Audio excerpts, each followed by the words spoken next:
Brasserie de Silly Forest Abbey beer.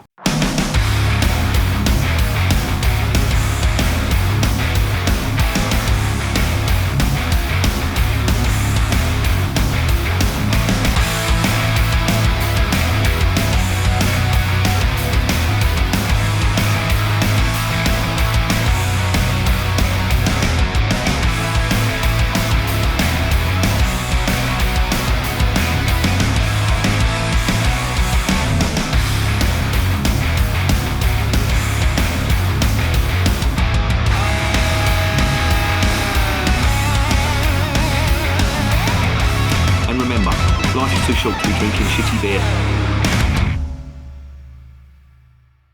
Welcome to another edition of Bands, Bikes and Booze Reviews. Another one from Belgium. I have been neglecting Belgian beer lately, so I thought I need to redress this a little bit. So here you go. Got one from Brasserie de Silly. No, it's not a joke name. There is a place in Belgium, in the Wallonia region of Belgium, Hainaut to be specific. It's a little tiny village called Silly, and that's where the brewery is. Now, this is called, or they've called it, an Abbey beer. What is an Abbey beer? Well, I'll tell you something about Abbey beers. Most of them have never seen the inside of an Abbey. Now, if you've heard of probably the most famous Abbey beer, this fucking abomination, Lef, well, that's what you get. Basically, Abbey beer is brewed in the style of a Trappist beer, but it can't be called a Trappist beer because it's not brewed within the walls of a Trappist monastery. In fact, it's not, most of the time, it's not brewed in the walls of an abbey at all. It's just a style. A lot of breweries, or not a lot of breweries, there are a few breweries who brew under licence. Now, what does that mean? They brew under licence. A good example is probably Saint-Fagnon, and there's a couple of others as well whose name escapes me now, but basically what they do is... who's the other one? St. Stephanus, I think it is. That's the other. They basically brew the beer under licence with the nod from a local monastery. You could liken it to contract brewing in a way. I suppose it benefits both parties because they get to call themselves a genuine Abbey brewery, not a Trappist brewery, an Abbey brewery, because they've got the association with the local Abbey.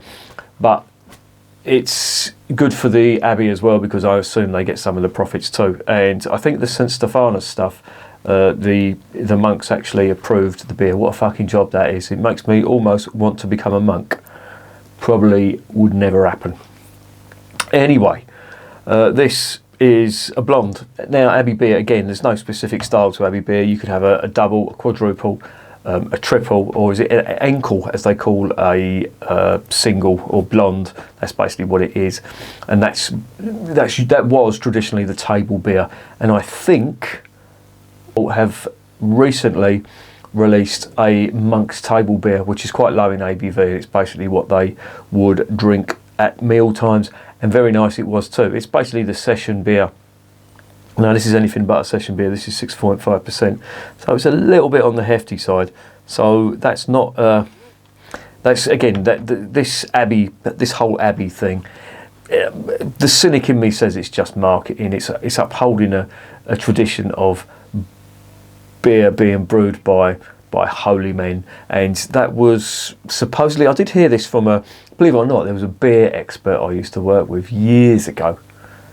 And I am talking years ago, I'm talking about 20 odd years ago, and he did know his beer back then, and he's saying why the association with monks and beer, and he was saying that because back then the water was pretty undrinkable, and they hadn't worked out that boiling the water was what made water pure. Everybody drank beer, and it would be a wick beer, like a table beer or whatever.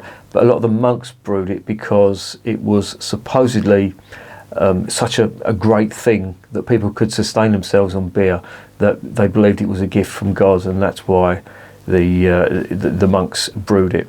But of course that's all changed now, and even though there are Trappist orders that still brew fantastic beers, this lot haven't got any association with an Abbey, unfortunately, and it's just got it on the front of the label. I mean, to be fair, I mean, they have been kind of in keeping with the Trappist style. They've got a very modest label on there. That's the kind of, I did have to look twice at this.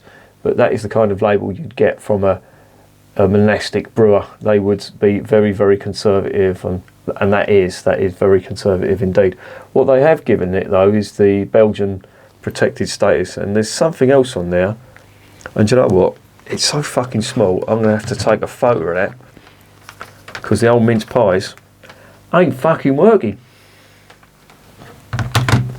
So that, I've just found out, and this is a new one on me, I've never seen this on a beer before. Come on, autofocus, do your fucking job. Can you see it? Does that work any better? No. Fuck's sake, this is such a shit camera. Right, that thing there, if you can see it, that is a certified Abbey beer. What does that mean? Who certified it? That's what I want to know. Anyway, I am treading water. This brewery, Brasserie de Saison, Brasserie de Silly, they have been going since 1850, so they've got a fairly good heritage. They have been family owned since then, and they've been going from strength to strength since that time, and they've actually sold some quite good beers. I've reviewed their Saison on the channel, and that wasn't too bad actually. I did quite enjoy that, but they do some others as well, which I may try and get hold of if this one is any good. But yeah, Brasserie de Silly, you won't forget that one in a hurry, will you, with a name like that?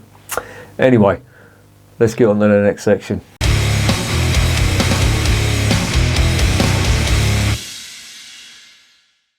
Right, 330ml bottle. This is 6.5%. It is a, well, they're calling it an Abbey beer, but it's a blonde basically. That's what they've saying on the side of it there. And again, Abbey beer really doesn't have a style. It's more of a classification of a beer, the manufacturing process. Abbey beer encompasses blondes, doubles, triples and quadruples as well, and potentially any other beers that they want to throw in there as well. But yeah, that's about it really. Ingredients, they are saying there is barley malt, hops and yeast. No water. Why don't they include water in there? I don't know. I don't get it. Bière Belge artisanal. So I'm assuming that means artisanal Belgian beer. Get me with my French language skills. And yeah, that's about it really. So let's get it on. Let's see what's going on.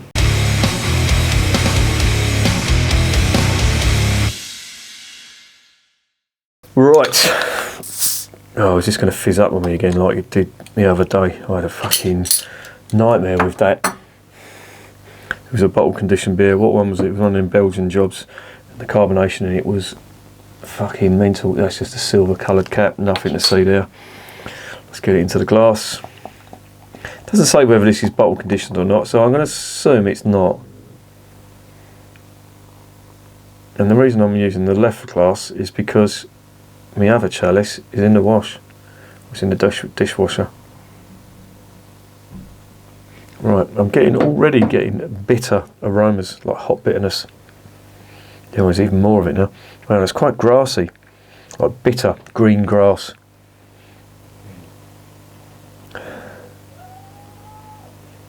But the aromas, I did on the initial opening, I did get some aromas, but there isn't much in there now, unfortunately. It does look quite nice, I will say that. Look at the carbonation on it. That is fucking huge. Can you see that? Probably can't, but there is a hell of a lot of carbonation in this. The aroma's not that appealing. It's quite grainy and cereally. And there's a bitterness on top of that as well. Like a grassy bitterness. No hint of clove or banana on the aroma. That's it. Just grainy cereal malt and some bitterness. Doesn't really smell that promising. So, as I always say, proof is in the tasting. Let's get it down the hatch.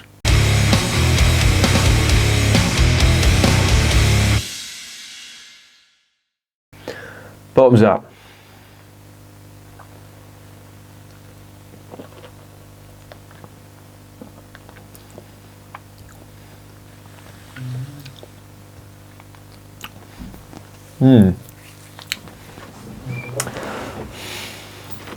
Oh, I'm not sure about that.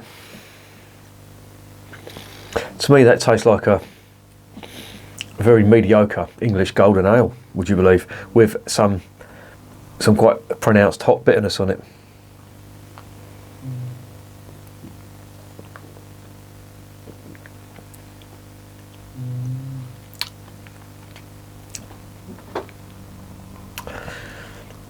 It's pretty unremarkable, actually. For a supposed blonde, there is no hint of banana, clove or spice even. This is, for want of a better word, very, very mediocre. That's more than one word, I know. Smart arses.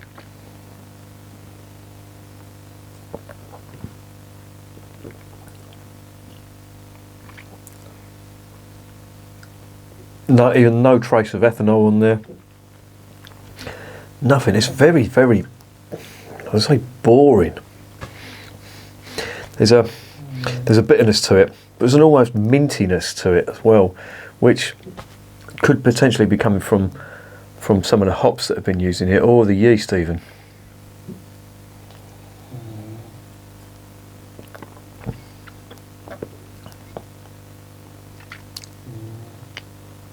Very nondescript. As I say, like a very mediocre English golden ale, or a bad pilsner with that bitterness on there. I really don't know about this one.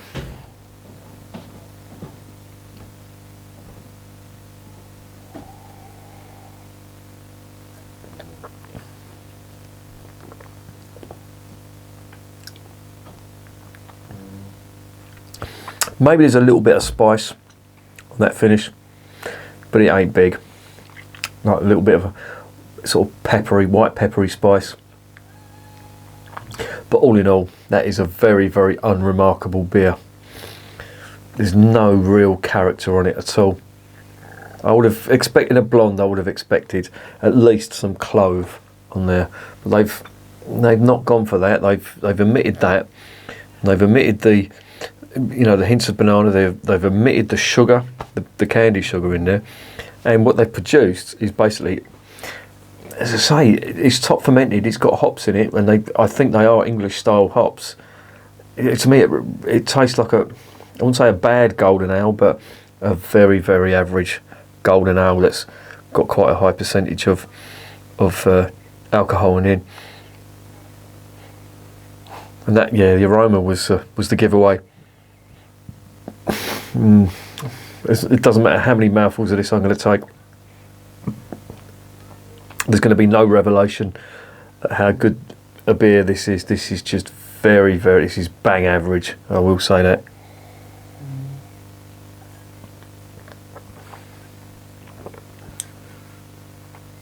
Now, it's not as bad as Lef, I will say that. So please don't compare the two.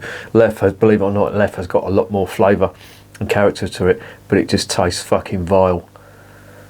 And this is just doesn't say anything. It's the beer equivalent of beige, if you can understand that. I'm going to take one last mouthful.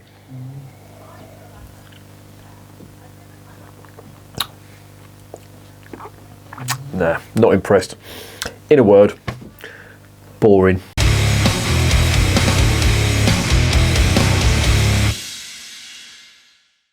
So what's the verdict on Brasserie de Silly Forest Abbey beer? Well, they've got it down as a blonde. It really hasn't got the characteristics of a blonde that I would know, certainly not a Trappist blonde. And I do find that these type of Abbey beers, very hit and miss. Some of them are good, I will say that.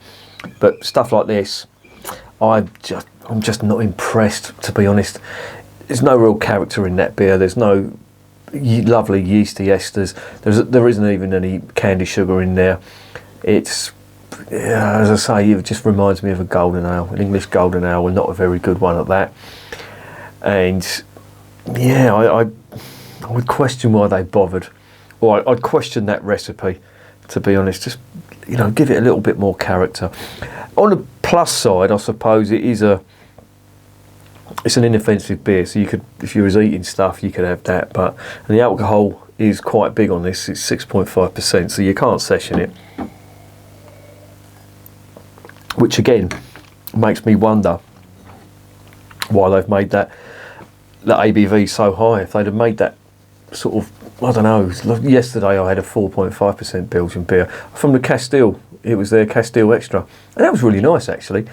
Quite similar to that, but nicer, if you know what I mean. Lower ABV, perfect for sessioning. This, it doesn't even fall between either of them. The ABV is too high to session, and the taste just isn't there to warrant that high ABV as a beer to savour, if you know what I mean. So for that reason, I'm going to give it a 4.5.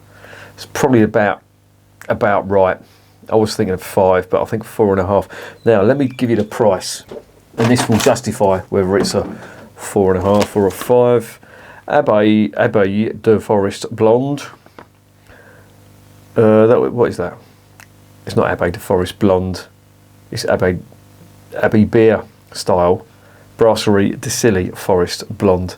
That's House of Trembling Madness I'm reading off. How much is that then? It's $2.99. Nearly £3 a bottle. Nah, you'll get better than that, trust me. If you wanted a better tasting beer for less, the Castile Extra Session Blonde, what I had the other day, that was a session beer.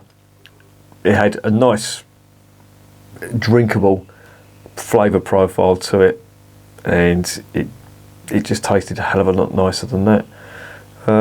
Yeah, I'm just looking at these here and I'm thinking, oh Christ, why have they done that? I just don't know. So I think 4.5 is a fair mark. For that price you could get some better beers, in my opinion. I'll probably drink that, never buy it again. 4.5, not really recommended. And remember, I'm drinking this shit, so you don't have to.